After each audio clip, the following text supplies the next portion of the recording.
تم تو لڑنے لگے ہو یار. میرا نام علی ہے اور میں یہاں میرن شاہ کا مہمان ہوں. اب بتاؤ تمہارا نام کیا ہے؟ میں نے جان بوجھ کر میرن شاہ کا نام لیا تھا.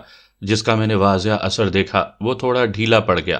اس نے میری جانب غور سے دیکھا، پھر بولا، سامل ہے میرا نام، یہ ریوڑ میرا اپنا ہے، اب بولو. کچھ نہیں، میں نے اپنے اندر کی خوشی کو چھپاتے ہوئے کہا. وہ بالکل بچپن جیسا تھا، لڑاکا، تیز اور شک کرنے والا. تو پھر پوچھ کیوں رہے تھے؟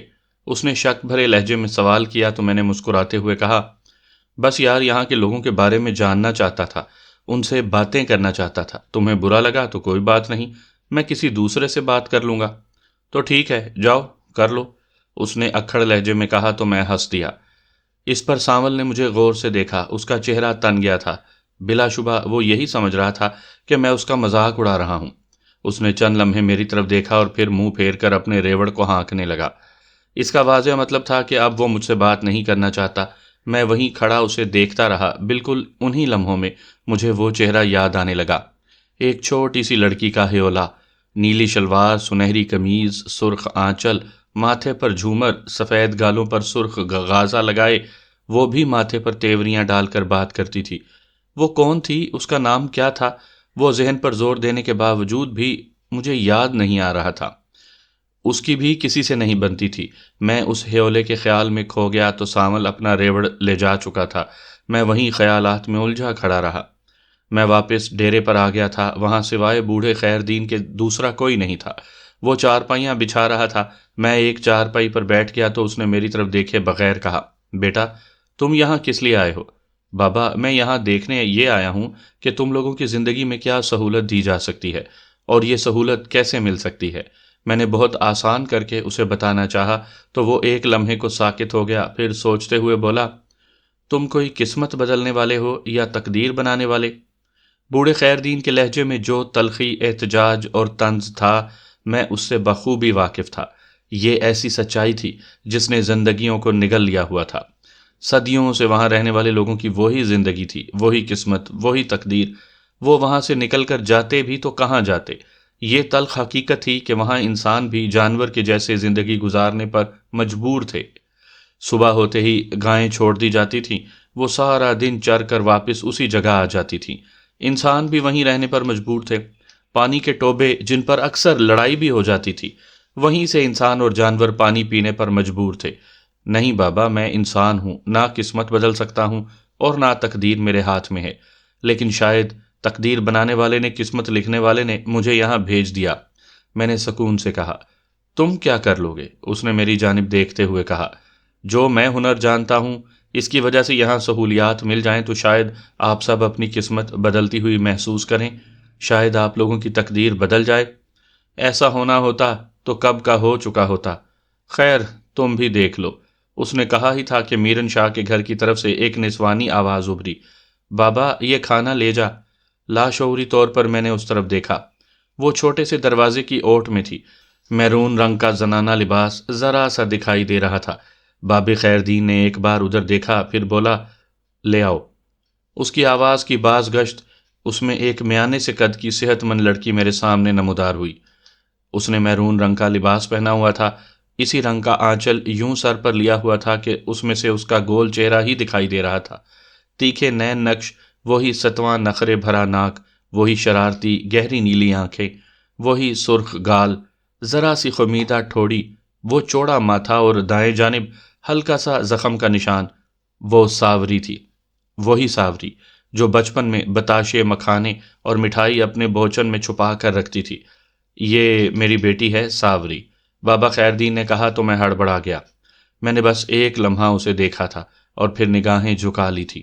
وہ دونوں میری کیفیت سے واقف نہیں تھے اور نہ ہی میں انہیں اپنے اندر کی کیفیات سے آگاہ کرنا چاہتا تھا. دکھ اور خوشی کی ملی جلی کیفیات جسے میں بھی نہیں سمجھ پا رہا تھا. میں نے اس طرف دیکھا. اس کے پاؤں دکھائی دیے جس میں ہلکی سی پائل تھی اور پھٹا ہوا پرانے چمڑے کا جوتا. بابا میں تجھے بھی کھانا لا دوں؟ ساوری نے پوچھا. ہاں مجھے بھی یہیں لا دو، اس نے کہا. ساوری پلٹ گئی تھی. بابا خیر دین وہیں میرے ساتھ والی چارپائی پر بیٹھ گیا تھا. میں نے کھانا اس کی جانب کرتے ہوئے کہا، آؤ بابا مل کر کھاتے ہیں. نہ پتر تم کھاؤ، ساوری لے آتی ہے میرے لیے، اس نے خوف زدہ لہجے میں کہا. پھر کیا ہوا؟ اکٹھے حرج تو نہیں ہے، لیکن اگر سائیں نے دیکھ لیا تو تم اس کے مہمان ہو نا، تم کھاؤ۔ اس نے کہا تو میں سمجھ گیا۔ میں کھانے کی جانب متوجہ ہو گیا۔ کچھ دیر بعد ساوری اپنے بابا کے لیے بھی کھانا لے آئی تھی۔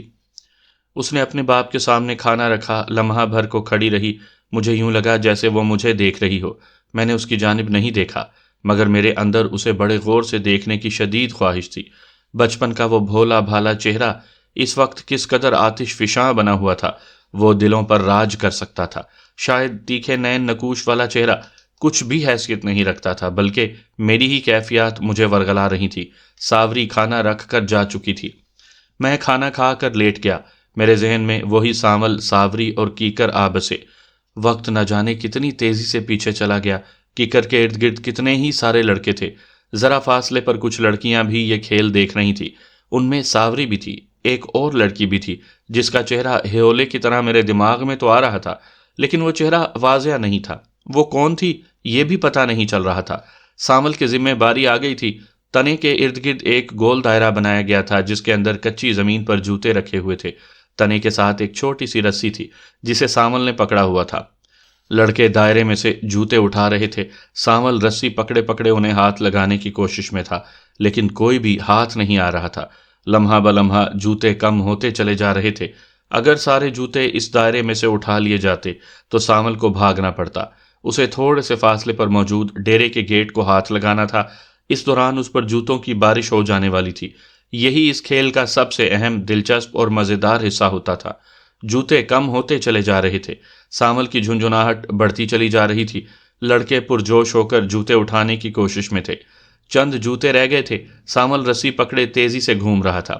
سب کو یقین ہو گیا کہ سانول کو بھاگنا پڑے گا۔ لڑکیاں بھی شور کر رہی تھی، اور پھر مجھے نہ جانے کب نیند آ گئی۔ میں سو گیا تھا۔ سامعین کرام، آپ سن رہے ہیں ایک دلچسپ اور جاسوسی اردو کہانی جس کا نام ہے اناگیر۔ یہ اس سلسلے کی قسط نمبر 3 ہے۔ مجھے امید ہے آپ کو میری یہ کاوش پسند آ رہی ہوگی۔ آپ نے اگر ابھی تک میرا چینل کہانی گھر سبسکرائب نہیں کیا تو ابھی میرے چینل کو سبسکرائب کر کے بیل نوٹیفیکیشن آن کر لیجئے تاکہ آنے والی ہر نئی کہانی کی اطلاع بر وقت آپ تک پہنچ سکے۔ صبح کا نور پھیلا ہوا تھا۔ میں بیدار ہو گیا تھا۔ صحرا کی شام کا جادو تو ہوتا ہی ہے، لیکن اگتے ہوئے سورج سے پہلے کا سما بھی سحر انگیز ہوتا ہے۔ میں بہت دور تک نکل گیا تھا۔ دور تک کھیت بن گئے تھے۔ ان میں پانی نہ ہونے کے باعث اجاڑ پن کا تاثر بکھرا ہوا تھا۔ سامنے اونچے ٹیلوں کی قطار تھی جس کے دوسری جانب راستہ تھا۔ میں ایک ٹیلے پر چڑھ گیا۔ اونچی جگہ سے بستی کی طرف دیکھا تو لگا بستی بھی اتنی ہی تھی، شاید چند گھر بڑھ گئے تھے یا کچھ جھونپڑوں کا اضافہ ہوا تھا۔ اس منظر میں کوئی زیادہ تبدیلی نہیں تھی۔ میں کچھ دیر وہاں کھڑا رہا، پھر پلٹ کر واپس ڈیرے تک چلا آیا۔ ڈیرے پر کافی سارے لوگوں کے درمیان میرن شاہ ایک چارپائی پر بیٹھا ہوا تھا۔ میں ڈیرے میں داخل ہوا تو سبھی کی نگاہ مجھ پر پڑی۔ ایک لمحہ کو وہ خاموش ہو گئے۔ میں نے ان کے قریب جا کر سلام کیا تو میرن شاہ نے اپنے قریب کھڑے منشی مہر خان سے پوچھا، اوئے، اس کا بیگ لانا تھا، وہ لائے ہو؟ وہ تیرا بیگ تو محفوظ ہے، لیکن اسے لانے کے لیے تجھے خود جانا پڑے گا۔ مہر خان نے میری طرف دیکھتے ہوئے کہا، میں خود چلا جاؤں گا۔ وہ اسی ریڑے والے کے پاس ہے نا؟ میں نے جلدی سے پوچھا۔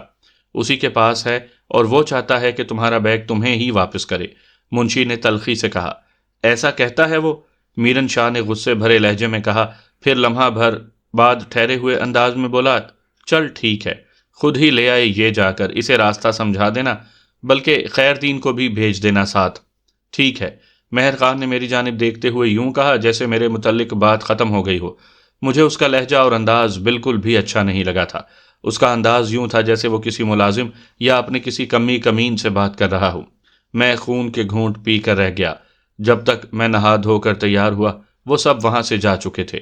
میرے پاس خیر دین رہ گیا تھا۔ اس کے ساتھ ہی سے میرے دل میں گدگدی ہونے لگی تھی۔ ابھی ساوری ناشتہ لے کر آئے گی۔ ایک عجیب سی مد بھری کیفیت مجھ پر طاری ہونے لگی تھی۔ نہ جانے کیوں مجھے خواجہ غلام فرید کی کافی کے بول یاد آنے لگے تھے، وچ روئی دے رہندیاں نازک نازو جٹیاں، راتیں کرن شکار دلاں دے ڈھینتا ولوڑن مٹیاں، کجڑے تیر چلاون کاری سہ سہ دلڑیاں پھٹیاں۔ روحی میں ایسی نازک اور ناز ادا لڑکیاں رہتی ہیں جو رات کو دلوں کا شکار کھیلتی ہیں اور دن کے وقت چھاچھ کے مٹکے بلوتی ہیں۔ یہ ناظرین اس طرح چھپ کر نینوں کے تیروں سے وار کرتی ہیں کہ جن سے سینکڑوں دل گھائل ہو جاتے ہیں۔ ہوا کا جھونکا بھی آواز پیدا کرتا تو میں اس دیوار کی جانب دیکھتا جہاں سے ساوری نے آنا تھا۔ کافی وقت گزر گیا۔ خیر دین خود ہی ادھر گیا اور پھر تھوڑی دیر بعد ناشتہ لے آیا۔ مجھ پر اوس پڑ گئی۔ میرا دل جو اسے دیکھنے کو ہمک رہا تھا ایک دم سے بجھ گیا۔ میں نے بے دلی سے ناشتہ کیا اور اٹھ گیا۔ خیر دین میرے ساتھ پیسنجر سیٹ پر بیٹھا ہوا تھا۔ اس نے بستی سے نکلتے ہی مجھے راستہ سمجھایا۔ اس کے ساتھ ہی بولا، ابھی وہ گھر میں مل جائے یا پھر ممکن ہے وہ اپنا ریڑا لے کر نکل گیا ہو، دن خاصا چڑھ آیا ہے نا۔ مل گیا تو ٹھیک، ورنہ ہم سیر تو کر لیں گے، علاقہ ہی دیکھ لیں گے، میں نے لاپرواہی سے کہا تو وہ کافی دیر خاموش رہا، پھر بولا، تم یہاں کیا کرنا چاہتے ہو؟ میں علاقہ دیکھنے کے بعد اپنے افسروں کو یہ بتا سکتا ہوں کہ یہاں کون کون سی سہولت دی جا سکتی ہے۔ جیسے کہ تم نے پانی کی سہولت کہا تھا، تو دیکھنا یہ ہوگا کہ بارش کا پانی ہی اکٹھا کیا جائے اور اسے صاف کیا جائے۔ کسی نہر کا پانی مل جانے کی امید ہو یا کوئی کنواں یا جیسے بھی۔ میں نے اسے اپنی طرف سے سمجھانے کی کوشش کی۔ وہ خاموش رہا، پھر اس نے کوئی بات نہیں کی، بس جہاں ضرورت پڑتی مجھے راستہ بتا دیتا۔ میں کچے راستے میں سے جیپ لے جاتا ہوا بڑھ رہا تھا۔ ہم ایک بستی کے سامنے آ رکے۔ وہاں چند کچے گھر تھے۔ روہی میں گھروں کی چار دیواریاں بنانے کا رواج ہی نہیں ہوتا، بس کمروں سے ذرا فاصلے پر چھپر ڈال کر ان کے نیچے بیٹھے رہتے۔ جتنا لیپ پوت کر بنا لیا جاتا اتنا ہی ان کا صحن ہوتا۔ بڑی بڑی گلیوں کے درمیان بھر بھری ریت بکھری ہوئی تھی۔ میں نے خیر دین کی جانب دیکھا تو وہ بولا، یہیں آگے اس کا گھر ہے، جیسے مرضی، جیپ بھی چلی جائے گی۔ اس نے دھیمے سے لہجے میں کہا تو میں نے خود جیپ آگے بڑھا دی۔ 2 گلیاں پار کرنے کے بعد مجھے وہ ریڑا دکھائی دے گیا، اس کے ساتھ اونٹ بندھا ہوا تھا۔ میں نے جیپ وہیں روک دی۔ وہ لوگ سامنے ہی چھپر تلے بیٹھے تھے۔ مجھ پر نگاہ پڑتے ہی وہ ریڑے والا اٹھ کر آ گیا۔ اس نے میرے ساتھ مصافحہ کیا اور خیر دین کو بالکل ہی نظر انداز کر دیا، جس پر مجھے کافی حیرت ہوئی۔ تبھی میں نے کہا، یار وہ میرا بیگ؟ ہاں ہاں میرے پاس پڑا ہے، لاتا ہوں، یہ کہہ کر وہ پلٹ گیا۔ مجھے اس کے رویے پر حیرت ہو رہی تھی۔ وہ اندر کمرے میں گیا، کچھ ثانیے بعد واپس لوٹا تو اس کے ہاتھ میں میرا بیگ تھا۔ میرے قریب آ کر اس نے بیگ میری جانب بڑھایا تو میں نے مروت میں کہا، بہت شکریہ یار، دیکھ لو کوئی چیز کم تو نہیں ہے، میں بعد میں ذمہ دار نہیں ہوں گا۔ اس نے کھردرے سے لہجے میں کہا۔ میں جانتا تھا کہ اس بیگ میں اس کے کام کی کوئی چیز نہیں تھی، سو میں نے پلٹتے ہوئے کہا، کوئی بات نہیں، پھر بھی تمہارا شکریہ۔ یہ کہتے ہوئے اچانک میرے ذہن میں سوال در آیا، وہ نوجوان میرے قریب بیٹھا تھا اچانک کہاں غائب ہو گیا تھا؟ مجھے یقین تھا کہ اس بارے میں وہ ریڑے والا ضرور جانتا ہوگا، لیکن میں چاہتے ہوئے بھی اس سے یہ سوال نہیں پوچھ سکا۔ اس کی وجہ صرف اس کا کھردرا رویہ تھا۔ ہم واپس پلٹ کر جیپ میں آ بیٹھے تو میں نے خیر دین سے پوچھا، کتنا بد تہذیب بندہ تھا، تم سے سلام بھی نہیں لیا۔ اس کا قصور نہیں ہے، اس نے ایسا کرنا ہی تھا۔ ان بستی والوں کی ہم سے دشمنی چل رہی ہے۔ یہ ہمارے 3 بندے مار چکے ہیں اور ہم نے اب تک 2 مارے ہیں، تیسرا مارنا مطلب اس رات جس بندے کی تلاش میں یہ میرن شاہ کے لوگ گئے تھے وہ ان کا بندہ تھا؟ میں نے حیرت سے پوچھا۔ ہاں وہ وہی تھا جس نے ہمارے 2 بندے مارے ہوئے ہیں، اس کے بارے میں پتہ چلا تھا کہ آ رہا ہے، خیر دین نے بتایا۔ او، مطلب وہ بندہ ان کے ہتھے نہیں چڑھا اب تک؟ میں نے عجیب سے لہجے میں پوچھا۔ نہیں، اب وہ کہاں ہاتھ آتا ہے، وہ تو غائب ہو گیا، پتہ نہیں اب ادھر ہے، واپس پلٹ گیا ہے یا پھر بارڈر ہی پار کر گیا ہو۔ خیر دین نے اپنی رو میں کہہ دیا۔ بارڈر یہاں سے کتنی دور ہے؟ میں نے پوچھا۔ نقشے تیرے پاس ہیں، پوچھ مجھ سے رہا ہے، خیر دین نے طنزیہ انداز میں کہا تو مجھے کافی سبکی محسوس ہوئی۔ بات تو وہ ٹھیک کر رہا تھا۔ تبھی میں نے اپنی خجالت دور کرتے ہوئے کہا، یہی میرا خیال ہے کہ 2-3 کلومیٹر تک ہوگا، اس سے بھی کم ہے، سدھائے ہوئے اونٹوں سے تو مزید کم۔ اس نے دور ریتلے راستے پر نگاہیں گاڑتے ہوئے کہا۔ میرے دماغ میں یہ سوال آیا کہ خیر دین سے پوچھوں کبھی بارڈر پار گیا ہے، لیکن مصلحت کے تحت میں نے وہ سوال دبا لیا۔ شاید اس نے میری سوچ پڑھ لی تھی یا پھر اسے یقین تھا کہ میں ایسا ہی کوئی سوال کروں گا، اس لیے خود ہی بولا، میں کئی بار وہاں گیا ہوں، بارڈر کے پار، وہاں بھی ہمارے جیسا ہی حال ہے، ایسی ہی غربت، وہ بھی پیاسے اور حاکموں کے تابع ہیں۔ اس کے لہجے میں انجانا درد تھا، نامعلوم دکھ تھا، اور اجنبی غم سے نڈھال آواز میں کئی حسرتیں اس کے لہجے میں دم توڑتی ہوئی دکھائی دے رہی تھی۔ وہ بوڑھا تھا، اپنی عمر ہی نہیں، ایک دور بھی گزار چکا تھا۔ زندگی کتنی بے وفا ہے، اس کا احساس مجھے شدت سے ہونے لگا تھا۔ واپسی پر خیر دن پھر خاموش تھا۔ میں اب خود اس سے باتیں نہیں کرنا چاہتا تھا، میں ابھی ان لوگوں کو سمجھنا چاہتا تھا۔ ممکن ہے میری کوئی بات انہیں بری لگ جائے، واپسی پر وہی صحرا کا سناٹا اور جیپ کی مخصوص آواز تھی۔ یوں لگ رہا تھا جیسے ساری دنیا ہی خاموش ہو گئی ہو، صرف میں خود اپنے ہونے کے احساس کے لیے گاڑی کا شور کر رہا تھا۔ یوں فطری طور پر رفتار تیز تھی۔ جلد ہی ہم بستی کے پاس پہنچ گئے۔ میرے سامنے بستی تھی، میرا دل ہمک رہا تھا کہ میں اندر جاؤں، دیکھوں، لیکن ایک انجانی قوت میرے دماغ سے اس خیال کو نوچ رہی تھی۔ وہ خیال کو پھیل کر میرے جذبات میں ہلچل مچانے لگا تھا۔ وہی قوت اسے سمیٹ کر میرے دماغ سے نکال باہر کرنے کی کوشش کرنے لگی۔ میں اسی کشمکش میں بستی کے پاس پہنچا۔ میں رکنا چاہتا تھا، نہیں رکا، اور پھر سیدھا ڈیرے پر جا رکا۔ مجھے لگا میرا بستی کے قریب سرگزر کر آنا مجھے بے بس کر رہا تھا۔ دوپہر ہو گئی تھی۔ میں بیگ لے کر کمرے میں چلا گیا۔ صحرا میں بنے ان کچے کمروں کی خاصیت یہ ہوتی ہے کہ یہ گرمیوں میں ٹھنڈے اور ہوادار ہوتے ہیں۔ دیواروں پر چھوٹے چھوٹے جھروکے بنے ہوتے ہیں، ان سے ہوا ایک طرف سے آتی اور دوسری جانب نکل جاتی تھی۔ یہی جھروکے جب سردیوں میں بند کر دیے جاتے تو رات کے وقت یہی کمرہ گرم ہو جاتا۔ میں نے اپنا بیگ چارپائی پر رکھا اور اسے کھول لیا۔ ساری چیزیں ویسی ہی تھیں۔ میں نے اپنے مطلب کی چیزیں اور کاغذات نکال لیے۔ میرے سامنے اس علاقے کا نقشہ پھیل گیا تھا۔ یہ نقشہ تھوڑا پرانا تھا، لیکن میری ضرورت کے لیے بہت تھا۔ شام ڈھلنے کو تھی، لیکن خیر دین کا کہیں نام و نشان تک نہیں تھا۔ مجھے ایک طرح سے خوشی ہو رہی تھی۔ میرا من چاہ رہا تھا کہ وہ ابھی نہ آئے۔ بھوک سے زیادہ مجھے ساوری کی آمد کا انتظار تھا۔ وہ کسی بھی وقت آ سکتی تھی، یا شاید خیر دین کے نہ ہونے کی وجہ سے وہ بھی نہ آتی۔ میں اس ہونے اور نہ ہونے کے درمیان الجھ رہا تھا۔ انہی لمحات میں دیوار میں موجود دروازہ بجا۔ میں خاموش بیٹھا رہا۔ دروازہ پھر بجا۔ چند لمحوں کے بعد ساوری نے سر نکال کر دیکھا۔ اس کا آنچل اور گیسو گڈمڈ ہو کر اس کا چہرہ چھپا رہے تھے۔ ذرا سا آنچل اس نے اپنے دانتوں میں دبایا ہوا تھا۔ اسے جب خیر دین نظر نہیں آیا تو اس نے مجھے آواز دی، اے بھائی، یہ کھانا لے لو۔ میں نے اس کی آواز سن لی تھی، لیکن جان بوجھ کر اس کی طرف سے انجان بن گیا۔ میں چاہ رہا تھا کہ وہ یہاں میری چارپائی تک آ جائے۔ تبھی پائل کی آواز میرے قریب آنے لگی۔ بالکل قریب آ کر پائل تھم گئی تو اس کے ساتھ ہی وہ غصے میں بولی، تجھے سنتا نہیں، بہرا ہے؟ میں نے اس کے چہرے کی طرف دیکھ کر بڑے سکون سے کہا، مجھے اچھی طرح سنتا ہے۔ پھر یہ کھانا لینے کیوں نہیں آئے؟ اس نے مزید گرمی دکھاتے ہوئے کہا۔ اس کا چہرہ سرخ ہو رہا تھا، گالوں سے تو لگتا تھا کہ ابھی خون پھوٹے گا۔ میں کوئی فقیر نہیں ہوں کہ خود جا کر کھانا لے آؤں۔ میں نے اسی اطمینان سے جواب دیا تو وہ اپنے غصے پر قابو پاتے ہوئے بولی، یہاں ڈیرے پر پڑے لوگ تو خود کھانا مانگتے ہیں، میں لوگ نہیں ہوں، مجھے کھانا دینا ہے تو یہاں لا کر دیا کرو۔ میں نے بڑے سکون سے کہتے ہوئے اس کی آنکھوں میں جھانکا۔ وہ بوکھلائی نہیں بلکہ بڑے اعتماد سے بولی، بابا نے اگر مجھے یہاں آنے کا کہا نہ ہوتا نا، تم یوں ہی بھوکے رہتے، میں یہاں نہ آتی۔ چلو اب آ گئی ہو تو کھانا یہاں لا کر رکھا کرو، اور ہاں، میرے ہاتھ بھی دھلوایا کرو۔ میں نے قدرے روب سے کہا تو وہ حیرت سے میری طرف دیکھ کر بولی، دیکھ، تو میرے ساتھ زیادہ باتیں نہ کر، زیادہ باتیں کرے گا تو تیری خیر نہیں ہوگی۔ اس نے اپنے لہجے کو سخت کرتے ہوئے کہا۔ کیا ہوگا؟ میں نے سکون سے پوچھا۔ یہاں کی عورتوں کی طرف ذرا سی بھی میلی آنکھ سے دیکھا نا تو آنکھیں نکال لیتے ہیں، مار دیتے ہیں بندے کو۔ اس نے ڈرا دینے والے انداز میں کہا تو میں ہنستے ہوئے بولا، میری آنکھوں میں دیکھو، کیا ہے ان آنکھوں میں؟ میرے یوں کہنے پر وہ پہلے حیرت زدہ ہوئی، پھر اس کی آنکھوں میں شوخی لپکی۔ وہ کچھ کہنا چاہتی تھی، لیکن بات اپنے لبوں میں دبا کر تیزی سے واپس پلٹ گئی۔